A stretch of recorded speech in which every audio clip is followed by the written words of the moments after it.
नमस्कार, मैं doctor Sibia, director Sibia medical centre आपका स्वागत करता हूँ। आज हमारे साथ जुड़ रहे हैं डॉक्टर समीर नैयर, जो एक बहुत प्रसिद्ध डेंटिस्ट हैं जलंधर। वो नए नए ट्रीटमेंट्स इंट्रोड्यूस करते हैं और आज हम उनसे बात करेंगे कि एक्टिवेटेड ऑक्सीजन वो कैसे इस्तेमाल कर रहे हैं, उसके क्या क्या फ़ायदे हैं, और मैं उनका स्वागत करता हूँ।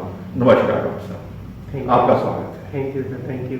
हाँ डॉक्टर समीर, थोड़ा सा पहले अपने आप के बारे में बता दीजिए। जी, मैं जलंधर से हूँ और एक डेंटिस्ट भी हूँ। मैं 2007 से मैं डेंटिस्ट्री प्रैक्टिस कर रहा हूँ। जब मुझे इस एक्टिवेटेड ऑक्सीजन के बारे में पता चला तो मुझे लगा था कुछ ये खास चीज़ नहीं है, बट जैसे जैसे मैं इसके बारे में समझता गया, इसको सीखना शुरू किया, सीखने के बाद पूरी ट्रेनिंग लेने के बाद जब मैंने अपने पेशेंट्स पे ट्राई करना शुरू किया इस पे, तो बहुत ही अच्छे मुझे रिजल्ट्स मिले। अब मैं आपको ये बताना चाहूँगा ये एक्टिवेटेड ऑक्सीजन बेसिकली है क्या। कई लोग इसको ओजोन भी कहते हैं और ये कम से कम 150 साल से पुरानी थेरेपी है जो पूरे वर्ल्ड में बहुत जगह यूज़ हो रही है। बहुत सारी कंट्रीज़ में ये लीगलाइज्ड भी है, लेकिन ये यूनिवर्सली अभी एक्सेप्टेड नहीं है क्योंकि इसमें बहुत सारी रिसर्च चल रही है। डॉक्टर साहब, ऑक्सीजन और ये एक्टिवेटेड ऑक्सीजन में क्या डिफरेंस क्या है? ऑक्सीजन बेसिकली है O2 जो हमें मिलती है हमारे एनवायरनमेंट से, जो हम ब्रीद इन करते हैं। एक्टिवेटेड ऑक्सीजन में क्या होता है कि हम O2 के साथ एक एक्स्ट्रा ऑक्सीजन रेडिकल ऐड हो जाता है। उसमें एक मशीन होती है, उसमें डिस्चार्ज होता है जिसमें ऑक्सीजन आपस में रिएक्ट करके O2 से O3 बनाती है। मतलब एक O2 है जिसके अंदर 2 एटम है ऑक्सीजन के, और एक्टिवेटेड के अंदर O3 है जिसमें 3 एटम है। 3 एटम्स हो जाते हैं। ठीक, तो ये डिफरेंस है। ये डिफरेंस है। ये जो ओजोन थेरेपी है, ये एक सपोर्टिव थेरेपी की तरह यूज की है बहुत सारी कंट्रीज में, जैसे इटली, स्पेन, रोमानिया, चाइना में भी, और काफ़ी इसके सक्सेस जो रिजल्ट्स हैं वो बहुत अच्छे आ रहे हैं। पेशेंट्स जिनको काफ़ी क्रिटिकल कंडीशन से भी काफ़ी अच्छी इंप्रूवमेंट होकर पेशेंट घर वापस जा रहे हैं ठीक होकर। अच्छा, जो आपने एक तो ओजोन बना लिया पहले, जी जी जी, मशीन के ने ओजोन बनाया, जी। फिर ये ओजोन किस किस प्रकार इस्तेमाल किया जा सकता है? जी, ओजोन को हमारी बॉडी में ओजोन को यूज करने के बहुत सारे तरीके हैं। हम इसको direct ozone gas as a ozone gas भी यूज कर सकते हैं, या हम किसी जैसे हम ओजोनेटेड ऑयल्स हो गए, ठीक है, उसके बाद सलाइन, ओजोनेटेड सलाइन, ओजोन की डायरेक्ट गैस की बैगिंग, ओजोन सोना में भी यूज करते हैं।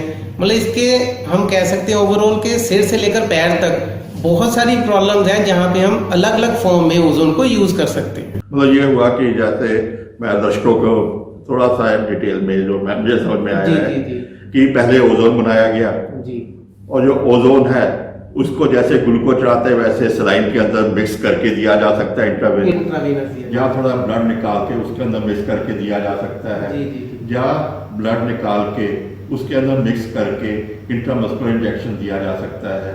उसको ऑयल के अंदर से बबल करके उसमें सांस भी लिया जा सकता है, या विजाइनल या रेक्टल इंसफलेशन भी किया जा सकता है, या जहाँ कोई नॉन हीलिंग अल्सर है, जहाँ कोई ऐसा घाव है जो नहीं भर रहा जी, तो उसके अंदर एक बैग उसके ऊपर डाल के उसमें ऑक्सीजन देते हैं ताकि ये ओजोन के साथ वो हीलिंग हो जाए। तो ओजोन बाहर से भी कर सकता है हीलिंग जी, और बॉडी के अंदर भी इम्यूनिटी डेवलप कर सकता है जी। हीलिंग फास्ट हो जाती है बेसिकली इसे, क्योंकि हमारी बॉडी में कोई भी जो क्रॉनिक प्रॉब्लम्स हैं या कोई हमारे जो वुंड्स हैं या जख्म है जिसे हम कहते हैं, वो हील क्यों नहीं कर पाते? क्योंकि वहाँ पे ऑक्सीजन मतलब इतनी इनफ नहीं होती कि वहाँ पे वो हीलिंग फास्ट हो। ओजोन के साथ हम ऑक्सीजन की क्वांटिटी वहाँ पे इतनी ज़्यादा कर देते हैं कि अपने आप बॉडी हील करती है अपने आप। हम बॉडी को प्रमोट करते हैं हील करने के लिए, ना कि हम एक्स्ट्रा दवाइयाँ देते हैं कि हम बॉडी को काम ना करने दें और खुद दवाइयों मेडिसिन से हील करें। इससे हम बॉडी की इम्यूनिटी को बूस्ट करते हैं, उसको स्टिमुलेट करते हैं, जिससे कि ये हमारी बॉडी खुद ब खुद उसको हील करती है। मतलब जो ओजोन है बेसिकली वो उस लेवल पे हम जा रहे हैं जहाँ की बॉडी अपने आप को प्रोटेक्ट कर सके, अपने आप को हर तरह की इन्फेक्शन, चाहे वो बैक्टीरियल हो, फंगल हो या वायरल हो, तो उसके अगेंस्ट बॉडी लड़ सके और अपने आप को प्रोटेक्ट कर सके और अपने आप की ट्रीटमेंट कर सके। डॉक्टर साहब, कौन कौन से डिजीजेज हैं जहाँ की ये यूज हो सकता है? ये बेसिकली सर किसी भी तरह की वायरल बैक्टीरियल इन्फेक्शंस का लोड कम करता है। तो हम बॉडी में किसी भी तरह की अगर बैक्टीरियल इन्फेक्शन है, वायरल इन्फेक्शन है, प्रोटोजोल इन्फेक्शन है या फंगाई की इन्फेक्शन है, इवन फंगल इन्फेक्शन में भी ये बहुत इफेक्टिव है। तो ये उसका बेसिकली लोड कम करती है हमारी बॉडी में, उससे हमारी बॉडी को फाइट करने में इजीनेस आ जाती है, तो हम जल्दी ठीक हो जाते हैं। और कई तरह की बीमारियां जो बॉडी में, जैसे हमारी सिर से हम स्टार्ट करेंगे, माइग्रेन में हेल्पफुल है, ट्राइजेमिनल न्यूरैल्जिया में है, डेंटल की बहुत सारी प्रॉब्लम्स हैं जहाँ पे ओजोन थेरेपी बहुत वास्टली यूज हो रही है और बहुत ही अच्छे रिजल्ट दे रही है।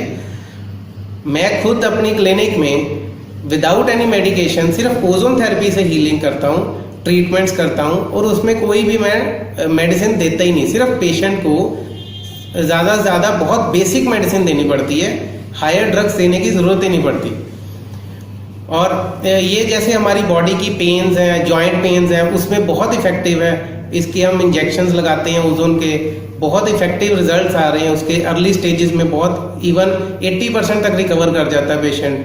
फिर हमारी बॉडी में अगर कोई ब्लड की कोई प्रॉब्लम्स हैं, जैसे ब्लड में कोई क्लॉटिंग हो रही है या फिर इसमें कोई ब्लड की कोई भी और तरह की दिक्कतें हैं, वो ठीक होनी शुरू हो जाती है। जैसे हम इंट्रावीनस इसको देते हैं, ब्लड को सलाइन के थ्रू, सलाइन को ओजोनेट करके ब्लड में इंट्रावीनसली देते हैं, उससे आरबीसीज की फ्लेक्सिबिलिटी बढ़ती है और हमारे ब्लड का फ्लो थोड़ा तेज हो जाता है। उससे जो हमारे ब्लड की ऑक्सीजन कैरिंग कैपेसिटी है कि उसने हर जगह पे ऑक्सीजन पहुंचानी है, न्यूट्रिशन देना है, उससे वो इजी हो जाता है, वो फास्ट हो जाता है। उससे बॉडी खुद ब खुद फुल बॉडी हीलिंग शुरू हो जाती है। मतलब इन्फेक्शन में भी हेल्पफुल है, जहाँ सर्कुलेशन वीक है वहाँ भी हेल्पफुल है। जो हार्ट प्रॉब्लम है, जहाँ के एंजाइना है, चेस्ट पेन है, वहाँ पर सर्कुलेशन इंप्रूव करके वहाँ भी काम आ सकता है। मतलब इन्फेक्शियस डिजीज में भी है और सर्कुलेटरी और डिजेनरेटिव डिजीज में भी है, जैसे ऑस्टियोआर्थराइटिस वगैरह हम इंजेक्शन के साथ भी कर रहे हैं, पेन मैनेजमेंट में हो रहा है। यहाँ तक कि कुछ इक्विपमेंट्स ऐसे भी हैं जहाँ की बहुत से नीडल्स आगे हैं और ओजोन के थ्रू स्किन में देते हैं, ताकि जहाँ फैट अंदर डिपॉजिट है वो डिजॉल्व होके मोटापे में भी इस्तेमाल हो रहा है। और एक पीछे में हम देख रहे थे कि कुछ एडवर्टाइजमेंट थी या कोई न्यूज क्लिपिंग्स थी जिसके अंदर वो सैनिटाइजर की जगह पे यूज कर रहे हैं, ये क्या चीज है? ओजोन गैस हमारे एनवायरनमेंट को और वाटर को प्योरीफाई करने में बहुत हेल्पफुल है। बहुत सारी companies all over the world sell कर रही हैं ऑलरेडी हमारे लिए room purifiers and water purifiers. वो हमारे सिंपल रूम से लेकर बड़े बड़े कम्युनिटी वाटर डिस्पोजल वेस्ट इनको प्योरीफाई करने में हेल्प करते हैं। तो हमने एक कंपनी है, उसने एक स्टार्ट किया है hand sanitiser without any chemical. तो उसमें हम ओजोन गैस को यूज करते हैं, डायरेक्ट ओजोन गैस या फिर वाटर को ओजोनेट करके हम अपने हाथों पे स्प्रे करवाते हैं। उस मशीन में स्प्रे होता है और विद इन 10 to 15 सेकेंड्स हमारे हाथ जो हैं वो सैनिटाइज हो जाते हैं, 99% बैक्टीरिया वायरल फ्री हो जाते हैं। और इसमें सबसे बड़ा क्या फायदा है कि हमारे हाथों में क्योंकि कोई केमिकल नहीं गया, हमें कोई स्किन डिजीज नहीं होगी। और इसका और सबसे बड़ा फायदा क्या है, ओजोनेटेड वाटर जो है वो हम अगर डेली यूज करें तो हमारी प्रॉब्लम जो अंदर इंटरनल प्रॉब्लम्स हैं, जैसे कोई पेट की दिक्कत है या और कोई गट रिलेटेड कोई भी प्रॉब्लम्स हैं, वो भी ठीक होनी शुरू हो जाती हैं विद इन 2-3 मंथ्स। ये जो एक्टिवेटेड ऑक्सीजन है बेसिकली उनकी बॉडी में जा रही है डायरेक्टली, तो उससे क्या हो रहा है कि हमारी बॉडी में एनर्जी बहुत बढ़ रही है। मतलब ओजोन हम लोग जैसे इंजेक्शन से सांस लेना, मतलब हम पी भी सकते हैं ओजोनेटेड वाटर। जी। पीछे ये भी था कि जो सैनिटाइजर है, शायद ऑल इंडिया इंस्टीट्यूट में भी उन्होंने अब ये यूज कर रहे हैं ओजोन स्टेरलाइज करने के लिए। और DRDO मतलब defence research and development organisation, उन्होंने भी कुछ डेवलप किया है टनल, जिसके बीच में से जाकर कोरोना के टाइम पे, कोरोना वायरस के टाइम पे, ताकि बॉडी जो है हमारे जो कपड़े वगैरह वो स्टेरलाइज हो जाए। इंडिया में DRDO ने एक मशीन डेवलप की है जिसमें वो उन्होंने पूरी कैबिनेट बनाई है। पूरा उसमें प्रोसेस है कि आप अपने चाहे उसमें PPE किट्स और एप्रन्स या अपने इंस्ट्रूमेंट्स वहाँ पे रखें, उसका पूरा साइकिल चलेगा। साइकिल चलने के बाद वो सारा स्टरलाइज हो जाता है और वो कैबिनेट खोलो और आप अपने कपड़े जो आपके बिल्कुल फ्रेश मिलेंगे, आपको बिल्कुल जो अपने इंस्ट्रूमेंट्स हैं फ्रेश मिलेंगे। वो सारा कंसेप्ट बेसिकली ओजोन से बनाया गया है। कोई भी मेडिकल ट्रीटमेंट के बाद जो इंस्ट्रूमेंट्स या जो कपड़े यूज होते हैं, अगर हम सब इकट्ठे रख देंगे तो वो कंटेमिनेट हो जाते हैं, तो कई बार पता नहीं चलता कि किसकी कंटेमिनेशन कहाँ पे पहुंच गई। तो वो क्या करते हैं, इससे सबसे पहले इसको अपने कपड़े को, इंस्ट्रूमेंट्स को या ग्लव्स को, जो भी मटेरियल यूज हुए हैं मेडिकल ट्रीटमेंट में, उसको उसमें एक चैम्बर में रख देते हैं, उसको ओजोनेट करके फिर उसको या तो डिस्पोज करते हैं या उसको दोबारा ऑटोक्लेव करते हैं। इससे क्रॉस कंटेमिनेशन का जो चांसेस हैं वो बिल्कुल ही निग्लिजिबल हो जाते हैं। मुंबई में हॉस्पिटल्स में एक ऐसी टनल वाली मशीन टनल बनाई गई है हॉस्पिटल्स के बाहर, जहाँ पे हर बंदा निकलता है उसके ऊपर ओजोनेटेड वाटर का स्प्रे होता है, मिस्ट आती है, उसका टाइमर होता है हर मशीन का 10 to 30 सेकेंड्स के बीच में। जितनी देर वो पर्सन वहां पे खड़ा रहेगा और वो पूरी बॉडी पे उस वाटर से स्टरलाइज हो जाएगा। तो डॉक्टर साहब आपने बहुत सारी जानकारी दी है, बहुत इंफॉर्मेटिव थी।